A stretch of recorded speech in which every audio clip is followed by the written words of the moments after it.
Hey everyone, it's Jeff Harrelson with Grizzly Loans. Today I want to go over some of the most common documentation we need for a mortgage. Now, people that bought houses back in 2000s didn't have to provide a lot of documentation. That has changed a lot. And even to this day, I get people saying we require too much documentation. At the end of the day, we were lending hundreds of thousands and sometimes millions of dollars out. And so we need to verify information. The first thing we might ask for is a copy of your government ID to make sure you are who you are. Also, if you're a non-citizen, to verify what type of visa you might have. The second thing we look at is income verification. Now, typically we want 2 years of history. And so if you're a W-2, we will want the last 1 month of pay stubs and the last 2 years W-2s. Now, if you get bonuses, commissions, or anything that's variable, if you're self-employed, we typically want 2 years of your business and personal tax returns. Now, if you've been in business for over 5 years, there are some programs that we can use just 1 year. The other big thing is assets. We want to see the down payment, and sometimes we also need what's called reserves. So after we close the loan, we want to make sure you have some money. It's not for every loan, but a lot of loans do require some reserves. Some as little as 2 months, some as much as 18 months of reserves after we close the loan. And so when we ask for asset statements, we want to see your bank accounts, your 401ks, your stock accounts. And one of the biggest things we always get is we're missing pages. When we ask for documents, we need all pages. Even if the last page says intentionally left blank, we want it. So if there's 6 of 6 pages, we need to see 6 pages. The other thing will be employment verification. Now this is usually done on the back end where they call and verify that you're still working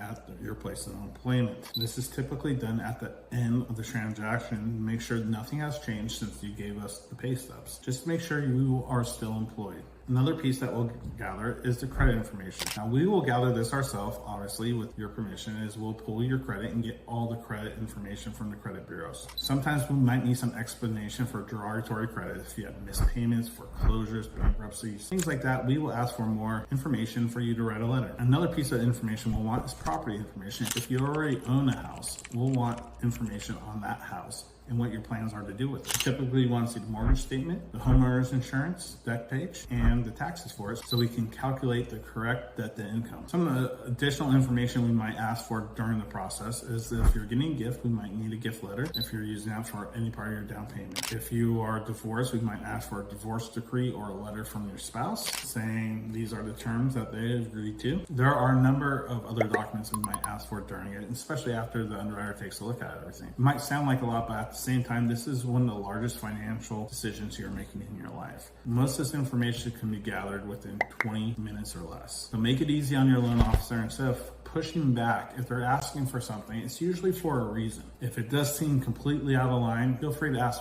why they're asking for it. There's no harm in asking, but most of the time there is a reason for it. Jeff Harrelson with Grizzly Loan. Follow me for more advice.